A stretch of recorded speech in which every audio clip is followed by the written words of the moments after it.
आप देख रहे हैं नेटवर्क 33 राजकुमार के साथ। तो चलिए बढ़ते हैं आज की कहानी की ओर। दोस्तों, मेरा नाम ऋषभ है। इस दुनिया में अलग अलग प्रकार के लोग होते हैं। जैसे कि कुछ लोग भूत प्रेतों पर विश्वास करते हैं, तो कुछ लोग इन्हें बिल्कुल एक अंधविश्वास समझते हैं। एक समय मेरे साथ भी कुछ ऐसा ही घटा था। मैं पहले भूत प्रेतों को बिल्कुल भी नहीं मानता था।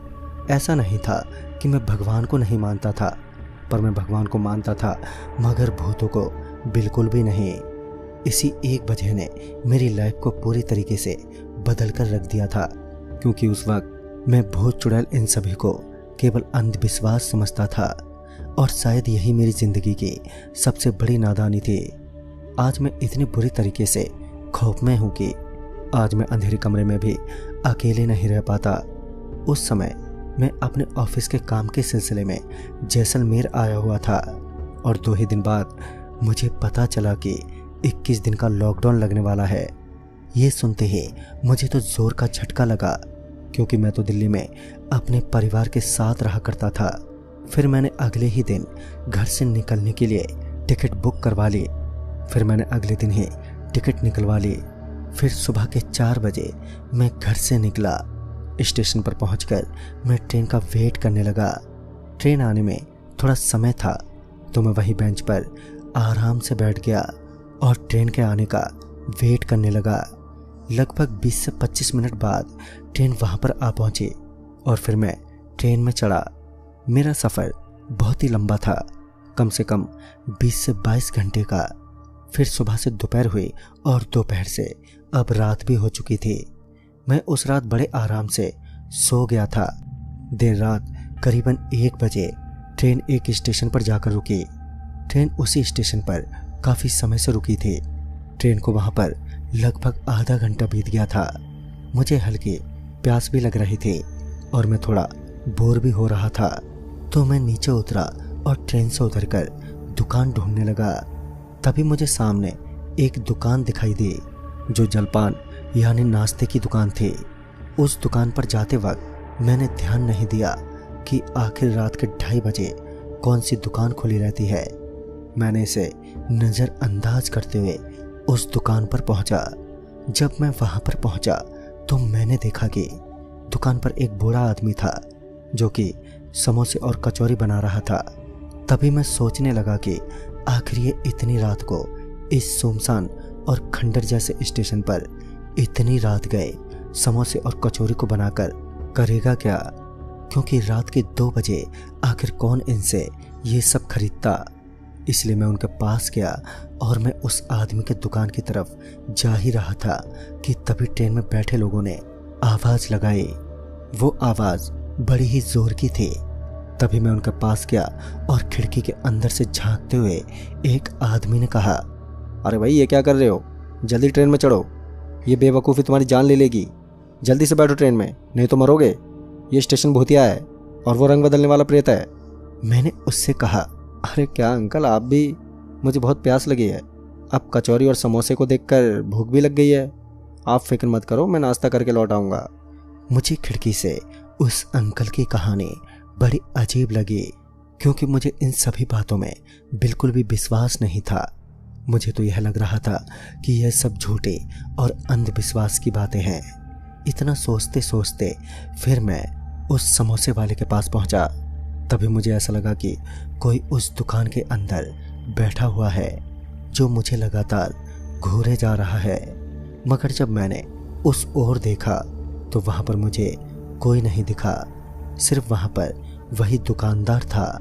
फिर मैंने उस दुकानदार यानी कि उन अंकल जी से कहा, अरे अंकल जी, आप इतनी रात के समोसे क्यों बना रहे हैं? अंकल जी ने बड़ी ही धीमी आवाज़ में मुझे जवाब देते हुए कहा, देखिए, हमारे यहाँ पर कुछ ज़्यादा ही काम होता है, तो इसीलिए हम अभी समोसे बनाकर रख देते हैं, और सुबह इन्हें गर्म करके बेच देते हैं, जिससे हमें काम में सहायता भी मिल जाती है। इसलिए हम अपना काम अभी शुरू कर देते हैं। मगर मुझे इन बातों से क्या लेना देना था। फिर मैं अंकल जी से बोला, अरे अंकल जी, ज़रा 1 प्लेट समोसा और कचौरी दीजिए ना। फिर मैं वहीं पर गाने गाते हुए वहीं बेंच पर बैठ गया। तभी पता नहीं मुझे क्या सूझा, तो मैंने उनसे पूछा, अंकल जी, एक बात बताओ, क्या आपको भी भूत प्रेतों पर विश्वास है? जिस पर वो काका मुस्कुराते हुए बोले, क्यों, तुम्हें नहीं है? तो मैंने हंसते हुए उनको जवाब दिया कि नहीं, बिल्कुल नहीं। और यह सुनते ही अंकल जी के मुंह पर एक मुस्कुराहट आ गई। वह मुस्कुराहट मुझे कुछ ठीक नहीं लग रही थी, मगर मैं तो वैसे भी विश्वास नहीं करता था। फिर वो काका बोले, हाँ, वैसे मैं तुम्हें भूतों से मिलवा सकता हूँ, जिससे तुम्हें यकीन भी हो जाएगा कि भूत प्रेत जैसी काली शक्तियों का असल में अस्तित्व है। जिस पर मैं पेट पकड़कर हंसने लगा और फिर बोला, क्या अंकल जी, या तो आपका दिमाग खराब है या फिर मेरा दिमाग खराब है। यह सुनकर अंकल जी एक बार फिर मुस्कुराने लगे। फिर मैंने उनसे कहा, वह सब छोड़िए, आप बस एक प्लेट और बना कर दीजिए, मुझे बहुत ज़ोर की भूख लगी है। जिस पर अंकल जी ने एक प्लेट समोसा दे दिया। अभी मैं उसे खाने ही वाला था कि तभी मेरी नज़र उसमें पड़ी हाथ की उंगली पर गई, तो मेरी आंखें एकदम से फटी की फटी रह गईं। मैंने देखा कि उस प्लेट के अंदर कटे हुए हाथ की उंगली है, जिसे देखकर मैं बहुत ही बुरी तरह से डर गया और फिर एकदम से उस प्लेट को फेंक दिया। ये सब देखकर अंकल जी मुझसे बोले, अरे क्या हुआ? मैंने हांफते हुए बोला, अरे आप किस किस्म के इंसान हैं? प्लेट में किसी इंसान के हाथ की उंगली थी। यह सुनकर वह अंकल जी बोले, अरे बाबू, तुम तो अभी ही घबरा गए, यह तो इस खेल की शुरुआत भी नहीं है। और ये सुनकर मैं एकदम से चौंक गया। अब जो मैंने देखा उसने मेरे तो होश ही उड़ा दिए थे। मैंने देखा कि अब वो काका शक्ल बदल रहा था। फिर वह एक भयानक आवाज में मुझसे बोले, क्यों, डर गए ना? यह सुनकर तो मेरे रोंगटे खड़े हो गए थे और मेरे हाथ पैर बुरी तरह से कांपने लगे। डर के मारे मेरी जुबान से आवाज तक नहीं निकल पा रही थी। मैंने तभी ट्रेन की तरफ देखा तो ट्रेन भी अब निकलने को तैयार थी। तभी मैं वहां से भागने की कोशिश करने लगा, लेकिन मेरे हाथ पैरों ने मेरा साथ छोड़ दिया था। दरअसल मेरे हाथ पैर पूरी तरीके से जम चुके थे, जिस वजह से मैं चाहकर भी भाग नहीं पा रहा था। तभी मुझे सामने से एक आदमी ट्रेन के अंदर बैठता नजर आया। मैंने उसे आवाज दी तो उसने एक बार भी पीछे पलटकर नहीं देखा। फिर वह अंकल, जिनका चेहरा काफी भयानक बन चुका था, वो अब धीरे धीरे मेरी तरफ बढ़ने लगे। लेकिन इस बार मैंने हिम्मत जुटाई और फिर मैं भागने लगा। और फिर मैं भागते भागते ट्रेन के करीब आ गया। मगर जैसे ही मैं ट्रेन के अंदर चढ़ने लगा, तभी फाटक के पास जो मैंने देखा वो देखकर तो मेरी आंखें एकदम से फटी की फटी रह गईं। वही बूढ़ा अंकल जो समोसे की प्लेट लेकर मेरी तरफ इशारा कर रहा था, वो मुझे ट्रेन में चढ़ता देखकर बड़ी ही तेजी से हवा में उड़ता हुआ मेरी तरफ भागने लगा। मैं अब काफी दूर आ चुका था। वो ट्रेन तो हाथ से निकल ही गई थी, जिस वजह से मेरा डर और भी ज्यादा बढ़ गया था। अब मैं लगातार भागता रहा। तभी मैंने देखा कि सामने एक आदमी फर्श पर लेटा हुआ है। मुझे उस पर भी पूरा यकीन हुआ कि हो ना हो ये कोई प्रेत है। मैं भागता रहा और जब थोड़ी देर बाद जब मैं थक कर रुका और पीछे देखा, तो मैंने पाया कि वो आदमी फिर से मेरे पीछे ही खड़ा होकर मुस्कुरा रहा था। अभी मैं भागता ही रहा और फिर मैं भागते भागते इतनी दूर आ चुका था कि मुझे खुद को भी नहीं पता। और जब मैंने पीछे पलटकर देखा तो मेरी आंखें फटी की फटी रह गईं। दरअसल वो आदमी मेरे उतना ही करीब था जितना वो पहले था। खैर, मैंने पलटना बंद किया और मैं लगातार दौड़ता रहा। फिर मैं पता नहीं दौड़ते दौड़ते कहाँ पर आ गया, जहाँ पर चारों तरफ सन्नाटा ही सन्नाटा था। मगर मुझे एक दुकान दिखी जिसके अंदर कुछ रोशनी सी थी। मगर मैं इस बार इतना खतरा नहीं उठाना चाहता था कि मैं उसके अंदर जा सकूं, क्योंकि उसके अंदर कुछ भी हो सकता था। मुझे कुछ समझ में नहीं आ रहा था कि अब मैं करूं तो करूं क्या। फिर मुझे याद आया कि यहाँ से कुछ दूर आगे ही मेरी बुआ का घर है। मेरी बुआ जनकम नगर में रहती थी, जो कि यहाँ से 2 स्टेशन बाद था। फिर तभी मैंने सुरेंद्र को फ़ोन लगाया। सुरेंद्र, जो कि मेरी बुआ का लड़का था। और फिर मैंने सुरेंद्र को बड़ी घबराहट से सारी बात बता दी। उसने तो पहले मुझे बहुत डांटा और फिर उसने कहा कि तुम्हें उस स्टेशन पर उतरना ही नहीं चाहिए था। तुम एक काम करो, तुम उस स्टेशन से बाहर निकल जाओ, अगर अंदर रहे तो तुम्हारी जान भी जा सकती है। और सुनो, जब स्टेशन से बाहर निकलोगे तब तुम्हें एक बस स्टैंड दिखेगा और भूलकर भी उस बस स्टैंड पर खड़ी किसी भी बस में नहीं चढ़ना। तुम थोड़ा हल्के कदमों के साथ टिकट काउंटर के ऑफिस के बाहर बैठ जाना और सुबह होने तक का इंतज़ार करना। मुझे उसकी कही गई इन बातों का बिल्कुल भी समझ नहीं आया। मैंने उसे पूरी बात बताई, जिस पर उसने मुझे इसके पीछे की असल सच्चाई बताई। उसने बताया कि वो समोसे वाला असल में कोई समोसे वाला नहीं है, बल्कि एक भटकती रूह है जो देर रात उस स्टेशन पर या बस स्टैंड से गुजरने वाले शख्स को परेशान करती है। और अगर बदकिस्मत इंसान समय रहते स्टेशन से नहीं निकलता तो उसे वो प्रेत मारकर अपना गुलाम बना लेता है। मैं उस ऑफिस के बाहर बैठा सुरेंद्र से फ़ोन पर बात कर ही रहा था कि तभी मैंने किसी के हंसी की आवाज़ सुनी, जिसे सुनकर मेरा मन एक बार फिर से बुरी तरह से दहल उठा। मैं झटपट फिर वहाँ से भागने लगा। मैं दौड़ते हुए एक जगह पर पहुँचा। एक बात तो मुझे साफ समझ में आ रही थी कि आज वो प्रेत मुझे मारकर ही दम लेगा। मैंने सुरेंद्र को फिर से फ़ोन पर कहा कि भाई किसी भी तरह से जल्दी आ जाओ। तो सुरेंद्र बोला, देख तू बस पीछे मत देख, कुछ दूर आगे एक गौशाला आएगा, उसमें वो प्रेत दाखिल नहीं हो पाएगा, मैं भी तुझे वहीं मिलूंगा। उसने मुझे उस भटकती आत्मा की सारी करतूत नहीं बताई थी। शायद इसीलिए मैं उससे अभी तक बचा रहा था, क्योंकि मैं अभी इतने डर में नहीं था कि मैं उसके आगे घुटने टेक दूं। मेरी बेवकूफ़ी ही मुझे कहां से कहां लेकर आ चुकी थी, ये तो मैं भी जान चुका था। फिर मैं जब उस गौशाला के पास पहुंचने ही वाला था कि तभी मेरा पैर एकदम से सड़क के बीचों बीच पड़े किसी पत्थर से टकरा गया, जिस वजह से मैं नीचे गिर पड़ा।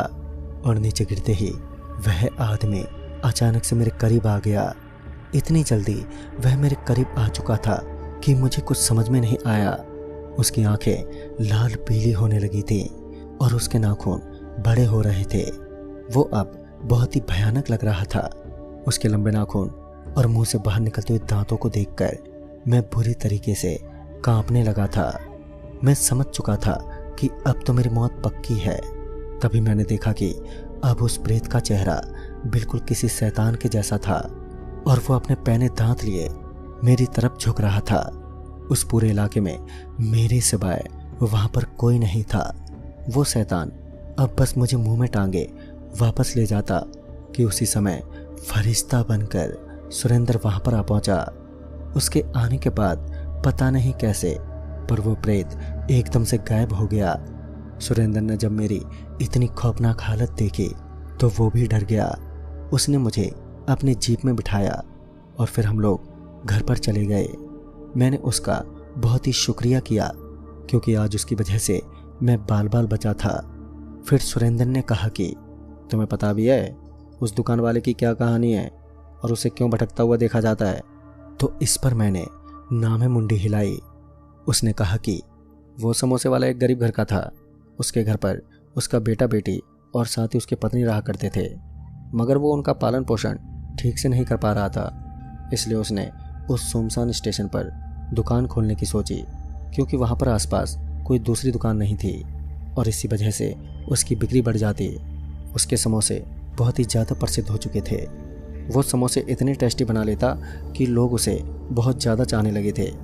मगर उसके पास एक और समोसे वाला बैठता था। वो और उसका व्यवहार कुछ ठीक नहीं था। वह हमेशा इससे जलता था। यही वजह रही कि उसने एक दिन उस समोसे वाले के साथ घिनौनी हरकत की। अपना धंधा मंदा चलने की वजह से उस आदमी ने उस समोसे वाले को पहले तो कुछ सामान लाने के लिए भेज दिया। वो समोसे वाला बहुत ही ईमानदार और साथ ही गरीब इंसान था, इसलिए वह किसी पर भी विश्वास कर लेता था। लेकिन उसे क्या पता था कि यही विश्वास आज उसे कहाँ पर पहुँचा देगा। फिर पीछे से उस दूसरे समोसे वाले ने उसके मसाले के अंदर बकरी के मांस मिला दिए। वह पूरे तरीके से मसाले के अंदर घुल चुका था। समोसे वाला अपनी दुकान पर आया और वहीं पर समोसे बेचने लगा। तभी उसने एक प्लेट बनाकर एक आदमी को खिलाई और साथ ही वहाँ पर बहुत सारे आदमी भी इकट्ठा हो चुके थे। इसलिए उस आदमी ने जैसे ही उस समोसे की प्लेट के अंदर उन बकरी के मांस को देखा तो वो गुस्से से एकदम लाल पीला हो गया और फिर समोसे वाले पर भड़कते हुए बोला, ये तुमने इसमें क्या मिला दिया है? और तभी उसने वहाँ पर बैठे सभी लोगों को वो समोसे दिखाए। ये देखकर वो लोग भी एकदम से उस समोसे वाले पर भड़क चुके थे। फिर उस समोसे वाले को पकड़कर उसे वहीं पर मारने लगे। देखते ही देखते समोसे वाले की दुकान एकदम से खाली कर दी।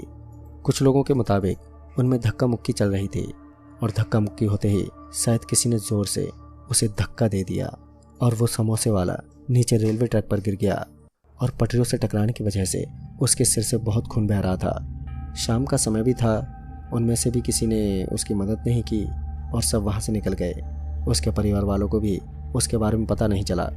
लोगों का कहना है कि वो पटरी के टकराने की वजह से मर गया और जब रेलवे के कर्मचारी उसे उठाकर अस्पताल ले गए तब तक वो मर चुका था।